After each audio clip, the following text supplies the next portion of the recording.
Hi, this is Sue Jackson of the Book by Book blog, and I'm here today with my November reading wrap-up, which is my nonfiction November reading wrap-up because I read almost all nonfiction throughout the month of November, as I typically do this month.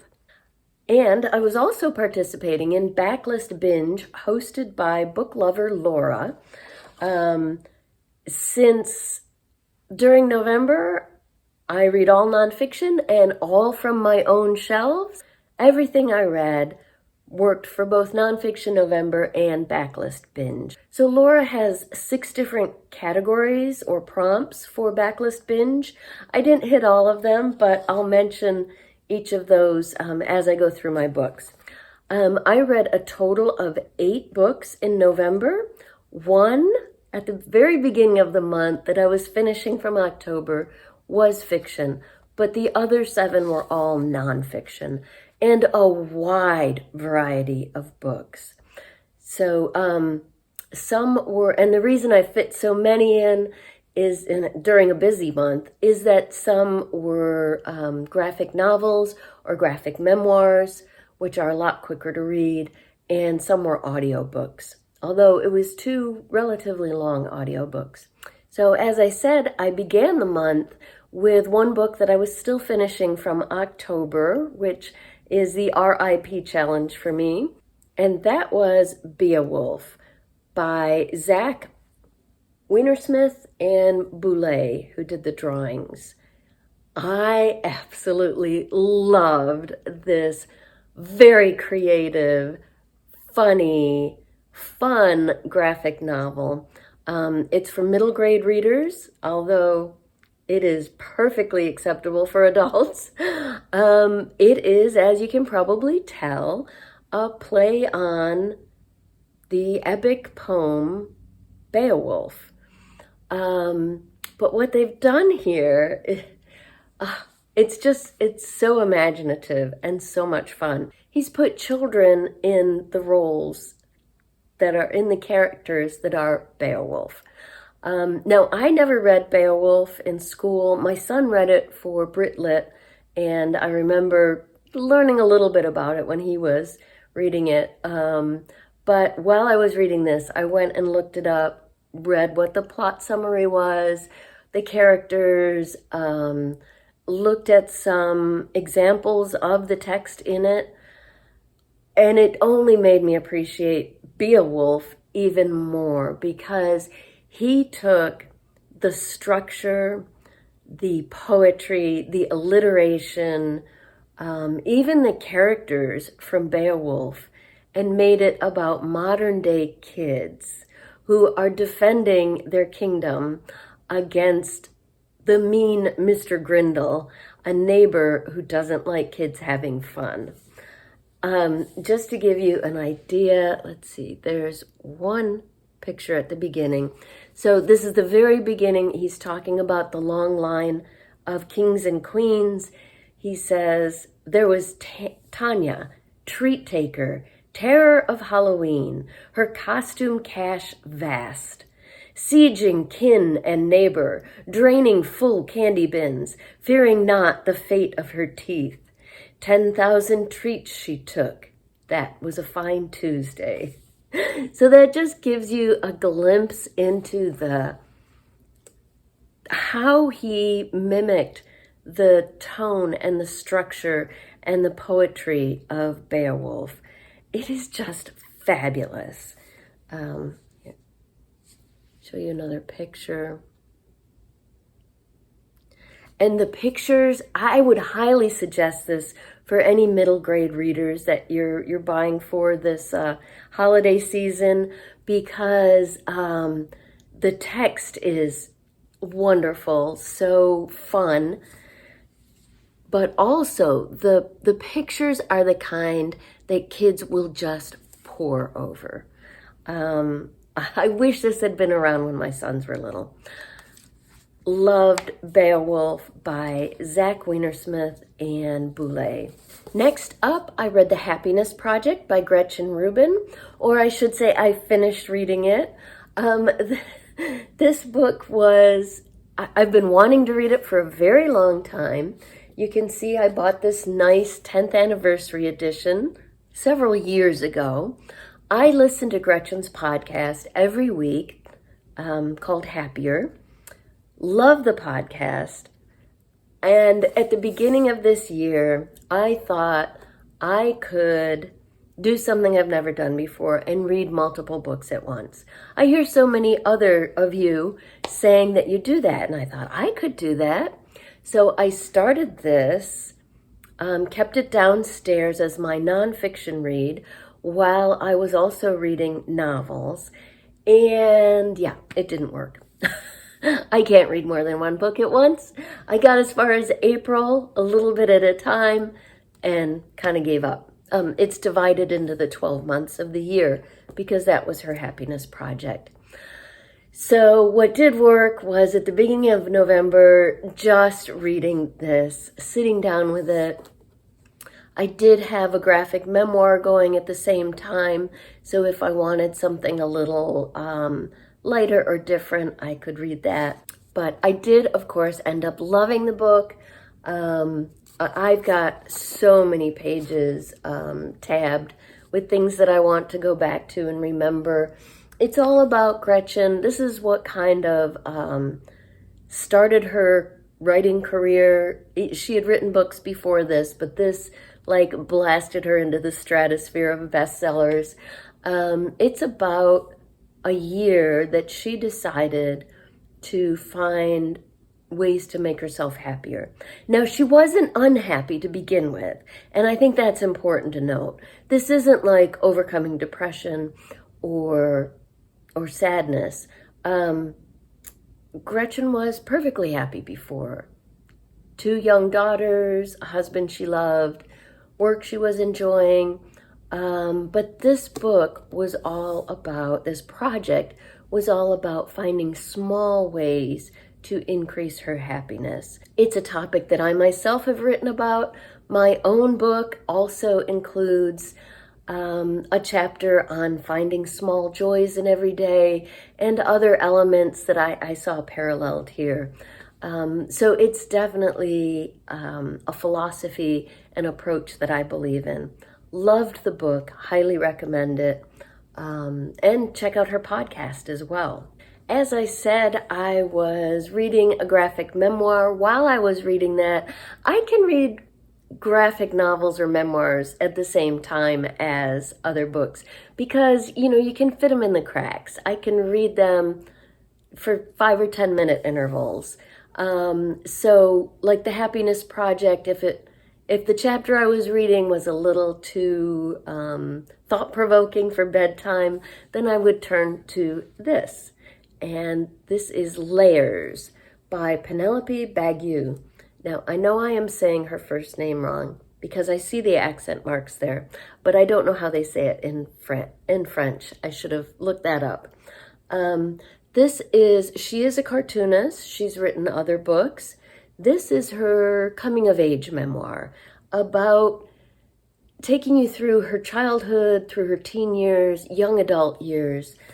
It is made up of 16 separate short vignettes about her life and her coming of age. So the first one is about when she and her sister got a cat when she was a child. But this story is not just about her childhood because she had that cat for almost 20 years. So it goes through her life with the cat. There are all kinds of interesting stories in here. Some are light and funny, others are poignant and a little difficult. She talks about sexual assault. This is a scene where she was getting unwanted attention from a male friend. That's actually when she was a teenager sleeping over at her friend's house. And during the night, her friend's brother touched her. So what she's doing here, and it's very, very effective, is telling parallel stories. On the one side, you can see the bunk beds. That's what happened when she was a child. And then on the other side, a similar story that happened when she was a young adult. So, she hits on some serious topics here, but she does have a good sense of humor. That's a story about my fingers, her path to learning not to suck on her fingers. So it's a wonderful graphic memoir. I love the way it's put together in the vignettes. The drawings are great, and they're great stories too. It's really interesting how it's not a simple chronological story from beginning to end, but how these vignettes paint a full picture of her coming of age from child to adult. Very much enjoyed Layers by Penelope Bagieu, and I'll have to look for some other of her work because I enjoyed that. Oh, I was forgetting about the backlist binge prompts. So that one, Layers, would count as a book published in 2023 because, it just came out this year, and I got it from the publisher. So I already owned it, so it does count as the way Laura's defining backlist. It was already on my shelf, my virtual shelf. Okay, so my first audiobook in November was How to Forget by Kate Mulgrew. And this took me almost 3 weeks to listen to. This is a memoir by the famous actress. If that name sounds familiar, she played Captain Janeway on Star Trek Voyager and also Red on Orange is the New Black. Those were two of the best known highlights of her career, but she's been on stage, on screen, on television. She's done it all. But this is not about her acting career. This is about her experiences caring for her mother and father as her father died of cancer and her mother continuously worsened from Alzheimer's disease. Difficult topics, but Kate has a sense of humor, which is necessary here because these are very difficult, dark topics. I really related to both parts of her story. My own dad died of cancer about 8 years ago, melanoma. Unlike Kate, whose father got his diagnosis and died 3 weeks later, my dad did go see a doctor relatively early, not early enough, unfortunately. So we did have a full year with him between his diagnosis and his death. But like Kate, we went through, the experience of seeing him sicken, of visiting him in hospice and being there. She also talks about her experiences with her mother, who was diagnosed with early Alzheimer's, and as Alzheimer's does, it slowly stole her mother from her. Now, we cared for my father-in-law. He did have Alzheimer's, but he had another form of dementia for 8 years, which were mostly pretty good. The last 6 months were very, very difficult. He fell and broke his hip and had to go into a nursing home and caught COVID there in his first week. And once he had COVID, the dementia just went from pretty bad to not there. He never for a moment, which maybe is a blessing, knew where he was or what was going on during those last 6 months in the nursing home. So now, unlike Alzheimer's, he always knew who we were. He was always excited to see us.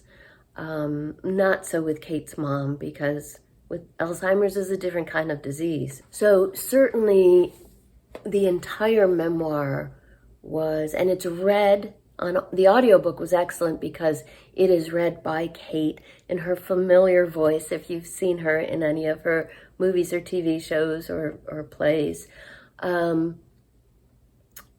it was very moving, very powerful, absolutely heartbreaking at times.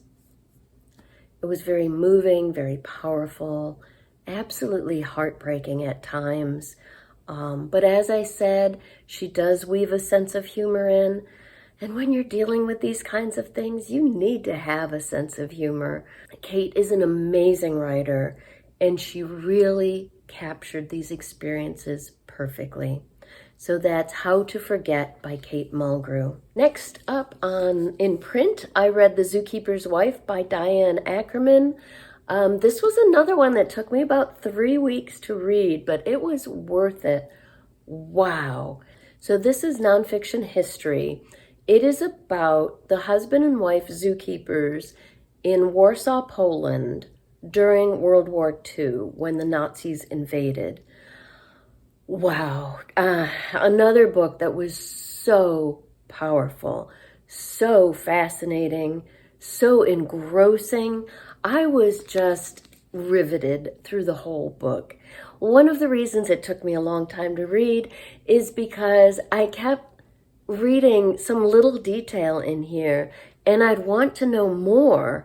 And my iPad was next to my bed. It isn't normally, but because I was reading some graphic memoirs, I'd be reading this and I'd pick up my iPad and look up some of the animals they mentioned that I hadn't heard of before, or they mentioned actual photographs or video footage from the invasion of Poland.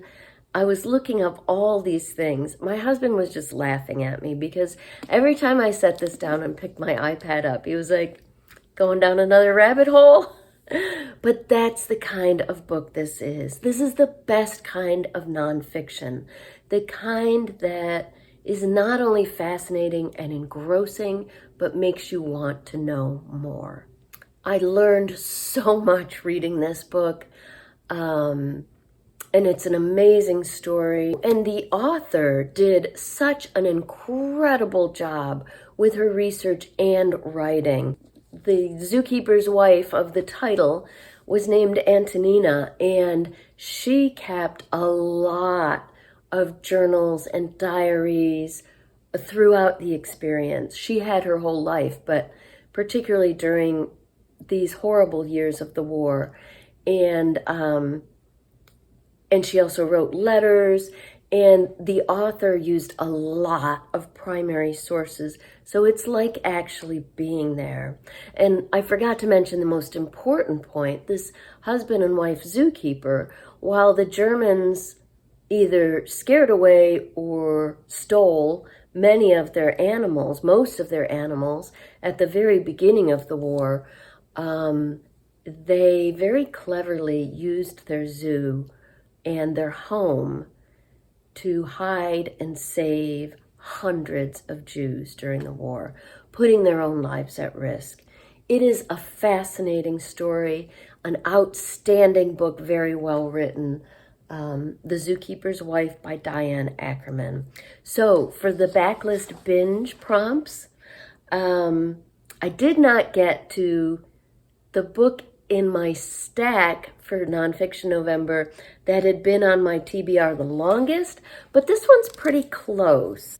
I've only owned it for 18 months or so. I picked it up in a little free library last summer, but as soon as it came out in 2007 and I started hearing such rave reviews, it's been on my my spreadsheet TBR, if not my physical TBR. So this is, of the ones that I did end up reading this month, this is one that had been on my TBR the longest.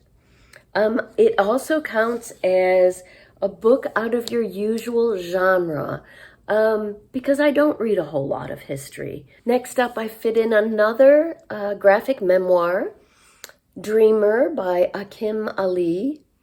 This is the story, well, the subtitle is Growing Up Black in the World of Hockey. This is a fascinating story about Akim Ali, who is a hockey star. He was in the NHL. So his mother is Ukrainian, his father is from Nigeria, and he and his mother and father and brother grew up first in the Ukraine and then in Nigeria, and then they went back to the Ukraine. But as a biracial couple at that time, his mother and father found that they weren't treated fairly no matter where they were. There was racism and exclusion and prejudice everywhere they went. So they thought that they could give their sons a better life by moving to Canada. So that was and wasn't true. Definitely, I think things were better in Canada, but what this book is about is Akim still experienced horrible, horrible racism in the world of hockey in particular. And so it talks about how, as a child, new to Canada, he saw hockey and loved it from the minute he first saw it. Put skates on, his parents got some used skates at a yard sale, and he was a natural. And from then on, his hockey career just soared. As a teenager, he got into a regional hockey program where teen hockey players go to play for a regional team. So he was, at 16 years old, he was sent 4 hours away from his family to live with a host family and play for a regional team. He was an excellent hockey player, but unfortunately, he experienced horrifying experiences of racism on the ice from other players, from audience members, and most disturbing at all, from coaches. So this is his story. I'm sure that sounds very kind of a downer. There's some of the drawings the drawings are excellent here. There's some of his early hockey days. The drawings are excellent here. The memoir is well told. I should have mentioned it was co-written by Greg Anderson Elise and illustrated by Karen de la Vega. It's not all a downer because toward the end of it, he explains how he took his experiences and decided to do good and change the world of hockey. And so he started 2 different foundations to help integrate youth hockey and get rid of the racism. It's a great story and very well told. That's Dreamer by Akim Ali. And finally, I finished out the month reading We Are Never Meeting in Real Life by Samantha Irby. This is a collection of essays. Samantha is very blunt. She is honest and open. She shares intimate details of her life on a wide range of topics, but she is also very, very funny. So she lives with chronic illness, with an immune disorder, which I have as well. Hers is different than mine. It's an autoimmune disease called Crohn's. So she gets into the nitty-gritty details here, which includes lots of poop stories because that's the disease. She also gets into the nitty-gritty details of her sex life as a large, Black, disabled woman. Equally funny. I mean, she makes it funny. A lot of these things, she talks about growing up with a disabled mom who had MS and a father who was an alcoholic. She tackles some very serious, sometimes difficult topics, but always with a sense of humor. This was my first time reading Samantha Irby, and I very much enjoyed it. She's a great writer. And this counts for the backlist binge prompt of most recent purchase. I didn't actually buy it myself, but my husband gave it to me for my birthday this summer. And finally, I finished out the month with another audiobook, Moment of Lift, Empowering Women Changes the World by Melinda Gates. This was excellent. It was different than I expected. I thought it might be self-help, and it was not, but it was far more interesting. It's about her work with her foundation, helping to improve the lives of girls and women all over the world, in the U.S., in developing countries, like many of the countries in Africa.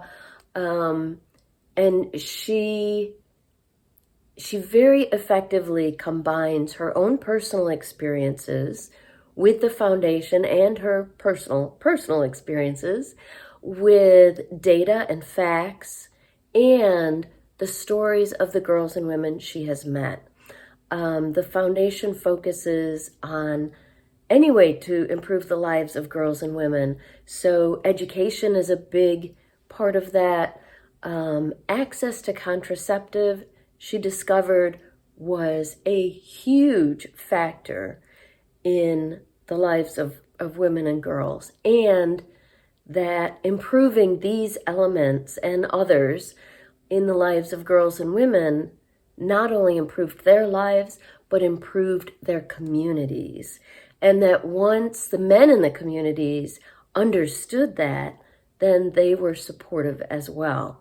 It's a fascinating book. The stories she tells are really interesting and inspiring. Really gives you some insight into other parts of the world. Although she also writes about her own experiences with Microsoft, which is interesting as well. So enjoyed Moment of Lift by Melinda Gates. She reads the audio herself, so I always enjoy that. So that's what I read for Nonfiction November. So much for keeping it short. Like I said, I start talking books and I just get carried away.